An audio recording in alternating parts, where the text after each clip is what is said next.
couronné de tout honneur dans le ciel et sur la terre. Merci pour la question. Jésus-Christ, comme je le disais, est Dieu, mais Jésus-Christ est aussi un homme. C'est même l'homme parfait, ou le modèle de l'homme parfait. Et à ce titre-là, il est venu sur la terre pour la rédemption de la race d'Adam, pour donner son sang afin de réconcilier l'humanité avec le Créateur. Et voilà pourquoi, après s'être abaissé jusqu'au point de ressembler aux pécheurs, alors qu'il n'avait commis aucun péché, Dieu ne pouvait que l'élever et les couronner de gloire. Quand nous lisons Jean chapitre 17, lors de la prière sacerdotale, nous voyons Jésus dire à Dieu, il dit « Père, glorifie-moi de la gloire que j'avais auprès de toi avant la fondation du monde. » Vous voyez, Jésus n'a pas regardé son égalité avec Dieu, son égalité avec le Père comme une proie arrachée. Il s'est humilié, il s'est abaissé jusqu'à vivre avec les hommes dans le seul souci de parvenir à satisfaire le cœur de Dieu afin qu'au travers de sa mort à la croix de Calvaire, l'humanité parvienne au salut. Voilà pourquoi, à cause de cette humilité-là, à cause de cette obéissance-là jusqu'à la mort, Dieu le Père ne pouvait que le couronner de gloire et l'élever au-dessus de tout nom. Voilà un peu le sens de la glorification de Jésus-Christ. Eh bien, pasteur, j'aimerais savoir en quoi était basé l'échec d'Abraham en donnant Isaac comme sacrifice. Ok, merci pour la question. Vous devez savoir une chose, c'est que il existe dans la parole de Dieu ce qu'on appelle la loi du rachat ou la loi de la rédemption. Et nous voyons ça dans l'Ancien Testament. La loi de la rédemption ou la loi du rachat posait 3 conditions pour qu'un homme soit considéré comme étant un rédempteur ou un parent rédempteur. La première condition, c'est que le rédempteur devait prendre la décision librement. Donc il devait engager sa volonté. Il ne devait pas être poussé ni forcé. Deuxièmement, le rédempteur devait avoir le même sang que la personne qu'il est censé rédempter. Et en troisième lieu, le rédempteur devait avoir la capacité. Pourquoi Isaac n'a pas été accepté comme sacrifice? Pour 3 raisons. Premièrement, Isaac ne remplit pas les critères pour être reconnu comme un rédempteur. Isaac, oui, il pouvait être un sacrifice, mais il faut savoir qu'Isaac n'avait pas engagé sa volonté. En accompagnant son père, Isaac pensait que c'était pour sacrifier un animal. Rappelez-vous de la question qu'il va poser à Abraham. Papa, j'ai vu le bois, j'ai vu ceci, j'ai vu cela, mais où est l'agneau, où est le sacrifice? Et Abraham va lui répondre en disant, l'Éternel pourvoira. Vous voyez qu'Isaac n'avait pas engagé sa volonté. Deuxièmement, Isaac n'avait pas la capacité, n'avait pas les moyens, il n'avait pas l'autorité et la puissance pour être celui qui pouvait racheter l'humanité. Et troisièmement, Isaac n'était pas un sacrifice parfait. Isaac est né comme un pécheur. Isaac n'a pas échappé à la loi du péché. Il avait la nature adamique, la nature pécheresse. Il ne pouvait pas racheter l'humanité du péché tout en étant dans cette nature-là. Isaac lui-même aussi avait besoin d'être sauvé. Il avait besoin d'être rédempté. Voilà pourquoi la seule personne qui fut trouvée digne pour accomplir le rachat ou pour rédempter l'humanité, c'est Jésus-Christ. Parce que, Jésus-Christ engage sa volonté. Les jours où on vient l'arrêter, nous voyons ça dans les livres de Jean, on vient comme si on venait arrêter un brigand. Et Jésus va leur dire, pourquoi venez-vous comme si c'était pour arrêter mettre la main sur un brigand? Personne ne monte ma vie, mais je la donne. C'est volontairement, c'est librement que Jésus-Christ donne sa vie pour nous racheter. Et des deux, Jésus-Christ est l'agneau sans tache. Il est né sans péché. Il n'est pas né au travers une relation sexuelle quelconque. Jésus est la parole faite chair. Il a échappé à la loi du péché. Il est né sans péché. Il était sans tache, irréprochable, irrépréhensible. Voilà pourquoi son sacrifice ne pouvait qu'être parfait au point de satisfaire le trône de Dieu pour le salut de l'humanité. Et enfin, Jésus-Christ est le seul qui fait trouver digne, nous voyons ça dans Apocalypse chapitre 5, d'ouvrir le livre de vie et d'en briser les 7 sceaux. pour dire qu'il n'a pas seulement engagé sa volonté. Il n'est pas seulement un sacrifice parfait, mais il est aussi celui qui a la capacité, qui a le moyen, qui peut sauver et racheter. Voilà un peu ce qui se passe. Donc Isaac, prophétiquement, n'était que le type du véritable sacrifice que nous voyons dans la personne de Jésus-Christ de Nazareth. Voilà un peu ce que je peux dire en réponse à votre préoccupation. Pourquoi doit-on suivre Jésus-Christ de Nazareth? Ok, je pense que c'est une question vitale et à la fois cruciale, je voulais dire capitale, parce que cette question soulève la problématique même du salut.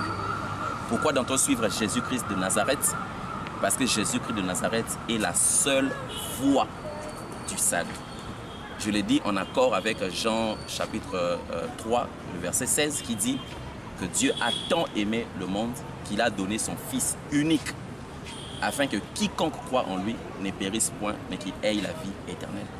Jésus-Christ est cet agneau de Dieu qui a été prédestiné depuis l'éternité passée pour être le moyen par lequel l'humanité devait parvenir au salut. Aujourd'hui, les personnes qui nous suivent au travers de cette chaîne YouTube doivent savoir qu'en dehors de Jésus-Christ, il n'y a pas de vie. En dehors de Jésus-Christ, il n'y a pas de salut. Il n'y a de salut dans aucune religion. Aucune religion. Je ne vais pas ici citer les noms de religions pour ne pas vexer certaines sensibilités dans l'opinion qui nous suivent. Il n'y a aucune religion qui sauve. Même le christianisme, vu sous l'angle d'une religion, ne peut pas apporter le salut. Le fait d'appartenir à une église de réveil ne peut pas apporter le salut. Mais le salut est donc simplement dans cette relation personnelle avec Jésus-Christ. Parce que Jésus, en venant sur la terre, n'est pas venu pour bâtir une religion, mais il est venu pour rétablir une relation. Cette relation qui a été rompue à cause du péché que Adam et Ève avaient commis dans le jardin d'Éden. Le péché est finalement devenu le plus grand problème de l'humanité. Et Christ est cet agneau de Dieu qui nous a amené la rédemption, qui a amené le pardon du péché. Même sous la loi, lorsqu'on offrait les sacrifices, ces sacrifices-là n'amenaient pas le pardon du péché. Mais ces sacrifices étaient simplement en train de couvrir le péché, étaient simplement en train d'attirer la miséricorde de Dieu sur les peuples. Mais le pardon du péché est devenu une réalité en Christ. Une réalité en Christ. Une réalité en Christ. Parce que Christ est le sacrifice ultime, le sacrifice parfait qui nous donne le salut avec tout ce qui suit avec le pardon des péchés, la délivrance, la guérison et toutes ces histoires, tous ces éléments que nous voyons dans ces kits complets que nous appelons le salut. Jésus est le seul moyen que Dieu dispose pour sauver cette génération. Voilà un peu ce que j'aimerais dire à ce niveau. D'autres personnes disent qu'il y a plusieurs Jésus. Quels sont les signes pour savoir le vrai Jésus? Ok, je comprends parfaitement cette question. Je ne dirais pas que c'est une question polémique, mais je dirais plutôt que c'est une question qui tombe à pic pour éclairer les personnes qui nous suivent en ce moment sur YouTube. En fait, dans la Bible déjà, nous voyons plusieurs Jésus. Savez-vous que Barabbas s'appelait Jésus? Peu de gens le savent.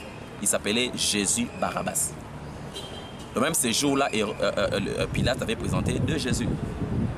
Il y avait Jésus de Nazareth, le Christ, et puis il y avait Jésus Barabbas. Dans la Bible, nous voyons des gens porter le nom de Bar-Jésus. Donc Jésus, en hébreu Yeshua, était un nom commun chez les Juifs. Ça, c'est l'approche historique.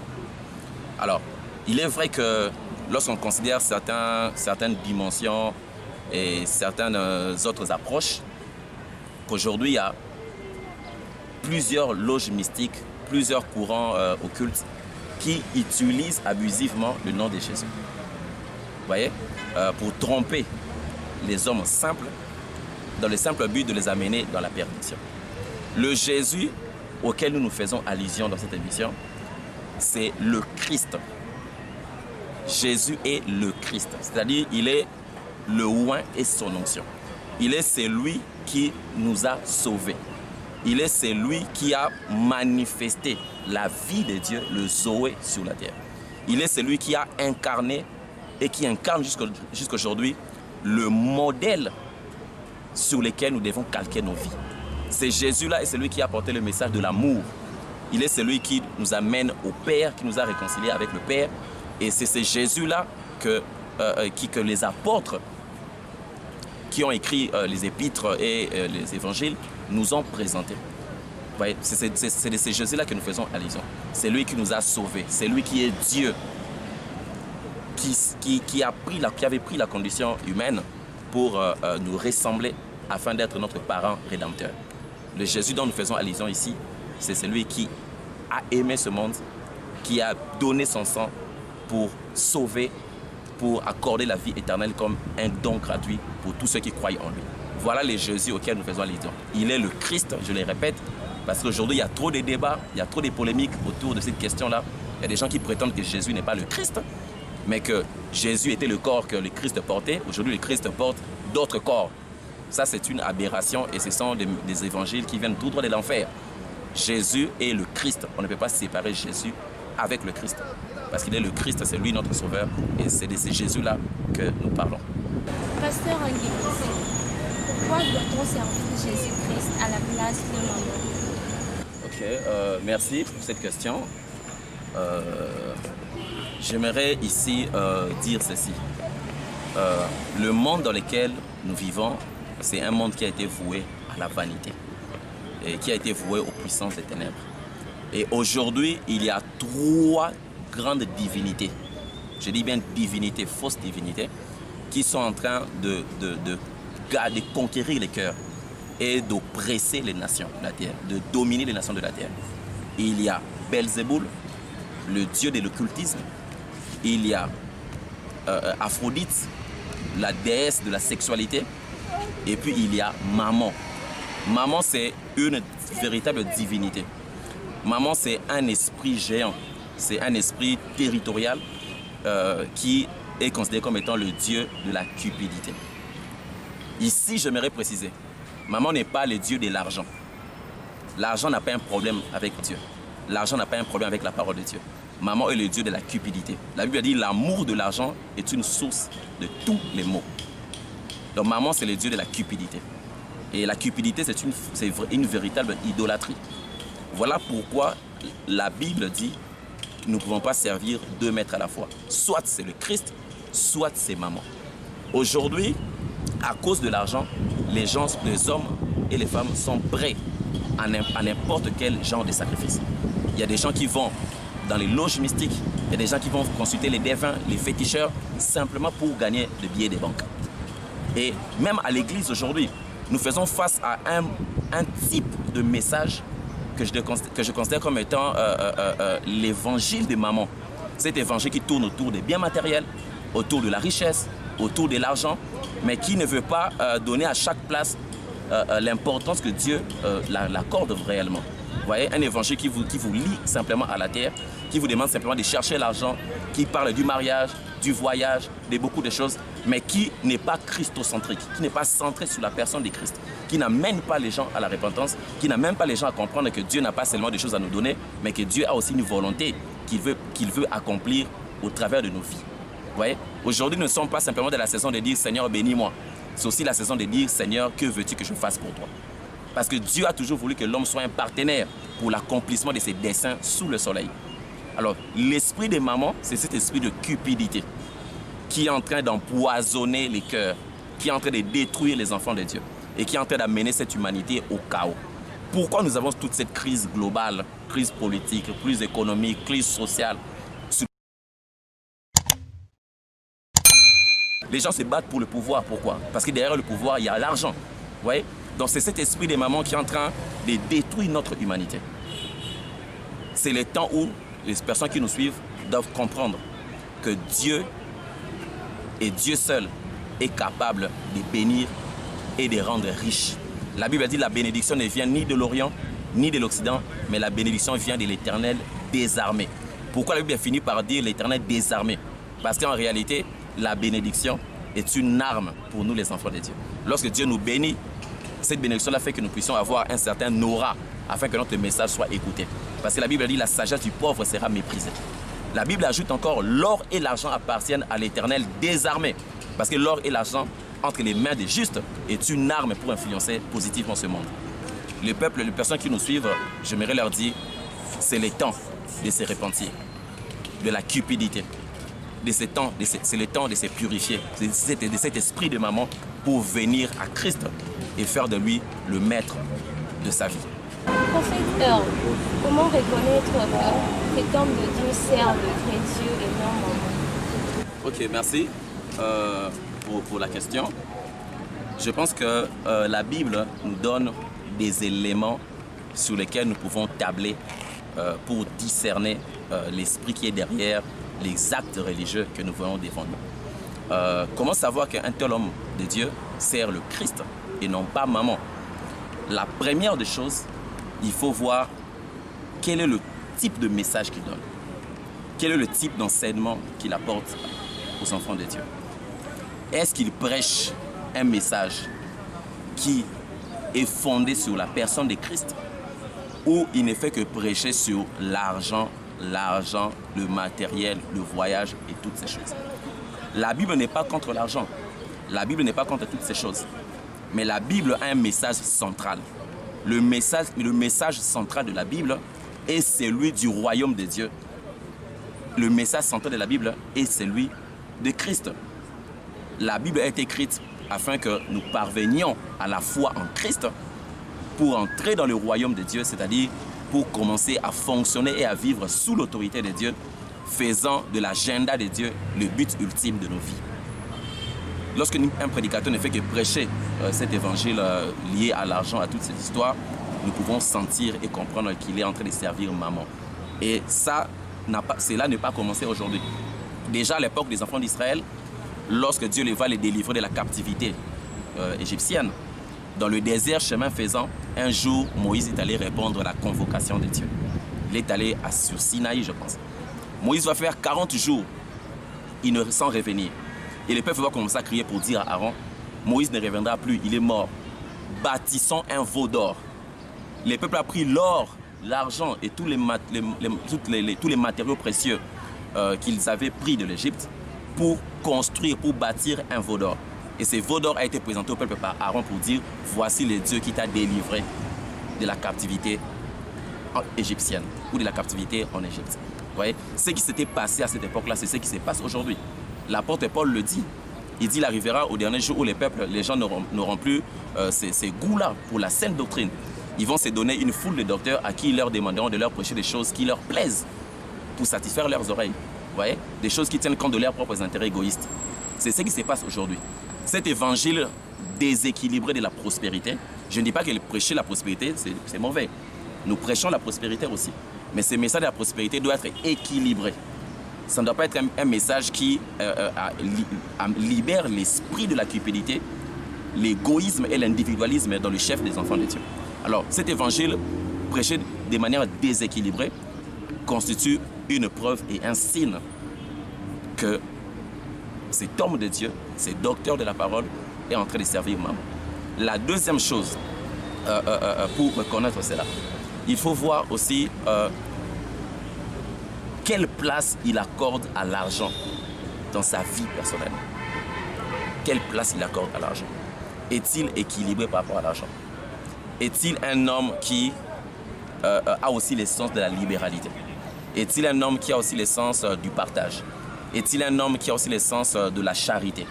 Parce que l'esprit des mamans amène aussi les gens dans cette prison-là où ils ne savent pas être charitables, ils ne savent pas partager, ils ne savent pas donner, ils ne savent pas aider, ils ne savent pas manifester le cœur de Dieu.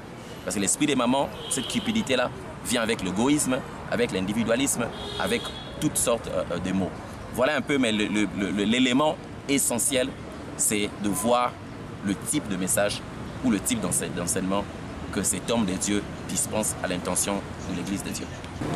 En fait, est-ce que vous pouvez nous donner aussi le serviteur qui sert aussi Jésus? Ok, je pense que la Bible nous donne les éléments que nous pouvons considérer comme étant le filtre spirituel pouvant nous aider à discerner qui est un vrai, qui est un faux, qui prêche le vrai Jésus, qui prêchent un faux Jésus, si je peux le dire ainsi. Jésus lui-même a répondu à cette question en disant « Vous les reconnaîtrez par leurs fruits ». Le premier signe, c'est d'abord les fruits.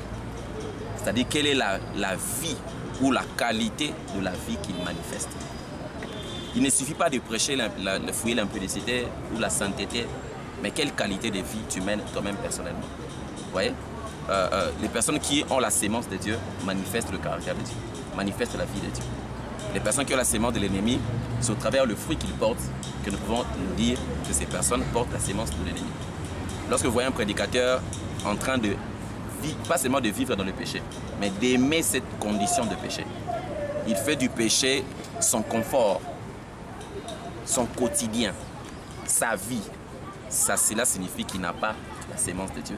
Il ne prêche pas un vrai Jésus, il n'est pas dans le vrai. Parce qu'un enfant de Dieu peut-il pécher? Oui, un enfant de Dieu peut pécher. Mais le péché n'est pas son adresse. Le péché n'est pas son terminus. Lorsqu'un enfant de Dieu authentique pêche, un serviteur de Dieu authentique pêche, il ressent le remords. C'est ce que la Bible appelle la tristesse selon Dieu, qui amène à la repentance. Mais quand tu vois quelqu'un, serviteur de Dieu, prophète, apôtre, docteur, en train de se plaire de vivre dans le péché et de faire de ça son confort, cela signifie qu'il est un faux. Deuxièmement, là je ne vais pas mettre trop de commentaires parce que je l'ai aussi brossé tantôt en répondant à la question sur l'esprit des mamans, c'est de dire qu'il faut aussi considérer ce qu'il prêche ou enseigne au peuple de Dieu. Est-ce que son message ou le message du pasteur en question est fondé sur Christ? Est-ce que ces messages-là amènent les gens à la repentance, à se réconcilier avec Dieu? Est-ce que ces messages-là est en train de reconnaître la place du Saint-Esprit? Est-ce que ces messages-là est en train de présenter vraiment voilà, la synthèse des choses que Dieu considère comme étant des points focaux du message que la Bible apporte, à savoir un message du salut et du royaume de Dieu. Vous voyez? Donc le type de message, le type d'enseignement joue aussi un rôle important.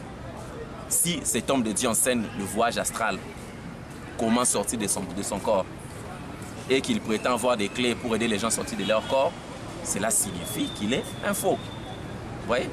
Si un homme de Dieu enseigne que Jésus n'est pas le Christ, cela signifie qu'il peut être un faux. Ici, je ne suis pas en train de polémiquer. Je suis simplement en train de dire qu'il faut tenir compte aussi de l'enseignement qui est donné. Et troisièmement, comment savoir que cet homme de Dieu est un faux? Au travers aussi le discernement des esprits. Et le discernement des esprits, c'est un don spirituel que nous verrons dans 1 Corinthiens chapitre 12. C'est une capacité surnaturelle que le Saint-Esprit nous donne pour discerner la nature de l'esprit qui se manifeste ou qui se cache derrière des actes religieux ou des intentions religieuses exprimées. Et là, il ne faut pas confondre le discernement des esprits avec l'esprit de soupçon que nous voyons aujourd'hui de la vie de Kinshasa. Tout le monde soupçonne tout le monde. Tout le monde dit que tout le monde est dans le faux, alors qu'en réalité, c'est l'esprit de soupçon et non pas le discernement des esprits. Et en dernier lieu, comment savoir que cet pasteur est un faux ou un vrai? Au travers la conviction du Saint-Esprit. Le Saint-Esprit peut témoigner dans notre cœur que cette personne est vraie, tout comme cette personne est faux. Voilà un peu les choses que nous considérons comme étant le filtre prophétique que Dieu nous donne pour discerner la vraie nature des serviteurs de Dieu qui sont devant nous. Pasteur R, qu'est-ce qu'on gagne en suivant Jésus-Christ? Très belle question. Lorsque nous lisons Jean chapitre 10, nous voyons Jésus dire lui-même que le vrai berger est celui qui donne sa vie pour ses brebis. Et Jésus exprime aussi sa volonté en disant qu'il donne sa vie pour ses brebis et il la donne en abondance. Donc le vrai berger ou les bons bergers donnent sa vie pour les brebis et une vie en abondance. Qu'est-ce que nous gagnons en suivant Jésus-Christ? Pierre a posé cette question-là un jour au Christ en disant « Maître, nous avons abandonné femmes et enfants, maisons, champs, bref, nos activités, pour te suivre. Qu'est-ce que nous allons gagner après tout ça ?» Et Jésus avait répondu en disant « Celui qui abandonne tout ce que vous dites là pour me suivre, recevra la vie éternelle. » Vous voyez? Dans les siècles à venir, mais dans ces siècles présents, il recevra ce qu'il a perdu au centuple. qu'est-ce que nous gagnons en suivant Jésus-Christ? Un, nous gagnons la vie. Parce qu'en dehors de Jésus, nous n'avons pas de vie. En réalité, même quand nous recevons Jésus, nous ne donnons pas à Jésus notre vie. Nous sommes des cadavres. Mais nous recevons la vie en donnant notre cœur à Jésus-Christ. Qu'est-ce que nous gagnons? Nous gagnons la vie éternelle. Cette vie éternelle est éternelle pas simplement parce qu'elle dure pour toujours, mais elle est éternelle parce qu'elle est la nature même de Dieu. C'est ce qu'on appelle en grec le Zoé, la vie surnaturelle de Dieu, la vie incréée de Dieu. C'est cette vie-là que nous recevons et c'est par cette vie-là que nous manifestons les valeurs et le caractère de Dieu sur la terre. Au-delà de ça, il y a aussi des bénédictions spirituelles à impact matériel. Je dis bien à impact matériel qui s'attachent à nous en tant qu'enfants de Dieu. La Bible a dit dans Éphésiens chapitre 1er qu'en Christ, nous avons été bénis de toutes sortes de bénédictions spirituelles dans le lieu céleste. Vous voyez, il y a des bénédictions qui s'attachent à nous. Et en tant qu'enfants de Dieu, notre bénédiction est positionnelle. C'est-à-dire notre bénédiction est liée à notre position en Christ. Voilà des choses que nous gagnons. Nous gagnons des bénédictions en termes de guérison, en termes de la santé, en termes même de la prospérité matérielle. Je vous avais dit tantôt ici que Dieu n'a pas de problème avec le matériel ni avec l'argent, mais Dieu a un problème avec la cupidité. Vous voyez, nous recevons des bénédictions particulières qui sont spirituelles, qui sont matérielles lorsque nous recevons Jésus-Christ. Mais au-delà de ça, nous avons une garantie d'une éternité heureuse aux côtés du Seigneur après avoir quitté ce monde matériel. Au fait, à quel niveau nos vies sont impactées en suivant Jésus-Christ? Ok. Je ne serai pas long pour répondre à cette préoccupation. À quel niveau nos vies sont impactées en son nom? Vous devez savoir que l'homme est tripartite. L'homme est d'abord esprit, l'homme possède une âme et l'homme possède également un corps ou habite dans un corps matériel. À quel niveau notre vie est impactée par le nom de Jésus ou par la présence de Jésus? C'est au niveau de notre esprit. Parce que lorsque nous recevons Jésus-Christ, notre esprit est régénéré. C'est ça même le vrai sens de la nouvelle naissance. Notre esprit est régénéré, notre esprit est sauvé. Vous voyez? En même temps, il y a un impact au niveau de notre âme. En recevant Jésus-Christ, nous donnons au Saint-Esprit la possibilité de purifier et de restaurer notre âme au travers de la parole de Dieu. Vous voyez? Si notre esprit est régénéré, sauvé, notre âme entre dans un processus de sa restauration, de sa purification. Vous voyez? Vous savez, dans l'âme, l'homme enregistre beaucoup de choses. Il y a les expériences négatives de la vie. Il y a certaines vaines manières de vivre héritées de nos ancêtres. Il y a certains défauts. Il y a certains traits de caractère impurs au niveau de l'âme. En donnant notre vie à Jésus-Christ, nous donnons la possibilité à l'Esprit de Dieu de travailler dans notre âme, d'impacter notre âme afin de nous amener à reproduire le caractère et la nature de Dieu. À quel niveau notre vie est impactée en son nom? Aussi au niveau de notre corps. Vous voyez? Par ses meurtrissures, Ésaïe 53, par ses meurtrissures, nous avons été guéris de toutes sortes de maladies et de toutes sortes d'infirmités. Nous pouvons recevoir cet impact-là dans notre corps. Nous pouvons être guéris de nos infirmités parce que le nom de Jésus apporte aussi la guérison. À quel niveau nous sommes impactés en son nom? Aussi au niveau de notre vie. Dans l'aspect matériel, dans l'aspect séculier, il y a des bénédictions qui s'attachent à nous. Il y a des bénédictions qui nous accompagnent parce qu'en Christ, nous sommes devenus des fils et des filles d'Abraham. N'oubliez pas qu'il y a une promesse où Dieu avait dit à Abraham, en ta postérité, toutes les familles de la terre seront bénies. Quand Dieu dit en ta postérité, il ne s'agissait pas d'Isaac, mais il s'agissait de Jésus-Christ, la véritable postérité d'Abraham. En croyant en lui, nous parvenons à la bénédiction, nous avons part à la bénédiction abrahamique. Et cette bénédiction-là touche aussi le matériel, effectivement. Pourquoi nous utilisons le nom de Jésus dans nos services de prière et tout? Parce que, simplement, le nom de Jésus, c'est le mandat que nous avons. Le nom de Jésus, c'est ce qui attire l'approbation de Dieu sur nous. Le nom de Jésus, c'est ce qui amène la puissance invisible de Dieu à entrer dans les temps pour produire des actes extraordinaires. Jésus, dans Marc 7, 17, dit « Voici les miracles qui accompagneront ceux qui auront cru. En mon nom, ils parleront dans les langues inconnues. En mon nom, ils imposeront les mains aux malades seront guéris. En mon nom, ils chasseront les démons. Et j'en passe. Vous voyez? Le nom de Jésus, c'est le mandat qu'il nous a donné. Le nom de Jésus, c'est sa nature, c'est son autorité. Vous voyez? Lorsque nous faisons usage de son nom dans nos services de prière, c'est une manière de libérer la puissance de Dieu et de faire la continuité du ministère de Christ. Parce qu'en tant qu'Église, nous sommes appelés à faire la continuité du ministère de Christ. Et le ministère du Christ consiste dans la proclamation de la bonne nouvelle, dans la guérison de malades, dans la délivrance et dans le baptême dans l'esprit. Et tout ça, c'est en son nom et en son nom seulement que nous pouvons y parvenir. Et pasteur, nous citons déjà une dernière question pour finir. Quels sont ces témoignages dans votre vie, les témoignages de Jésus-Christ dans votre vie? Waouh! Ça, c'est une question vraiment qui me tient à cœur. Parce que les témoignages sont légion, sont vraiment légion. S'il faut vraiment répondre à cette question avec force détail, on pourra faire des milliers d'émissions là-dessus. Mais ce que je peux dire simplement pour aider les personnes qui nous suivent, c'est que je sais qui j'étais, quelle vie je menais avant d'avoir rencontré Jésus. J'ai donné ma vie à Jésus le 2 décembre 2004, un jeudi à Super Lima, dans le culte d'une église dont je tais le nom. Ce jour-là, le pasteur a prêché sur la sortie d'Éden. J'ai été touché, j'ai compris l'amour de Dieu, j'ai donné ma vie à Jésus. Et la première des choses que j'ai expérimentées, c'était que j'avais retrouvé la paix et la joie dans mon âme. J'ai passé un moment de ma vie où je n'avais pas de paix, je n'avais pas de joie. Je parle de la paix intérieure, je ne parle pas d'une sensation passagère. Je parle d'une paix profonde dans l'âme, d'un équilibre profond dans mon être. J'ai retrouvé cette paix-là, cette joie-là, les jours où j'ai donné ma vie à Jésus. J'ai été comblé par l'amour de Dieu. Et au-delà de ça, j'ai vu ma vie connaître une saison, entrer dans une saison tout à fait particulière, où je voyais la main de Dieu m'accompagner, la faveur de Dieu m'accompagner. À l'époque, j'étais étudiant.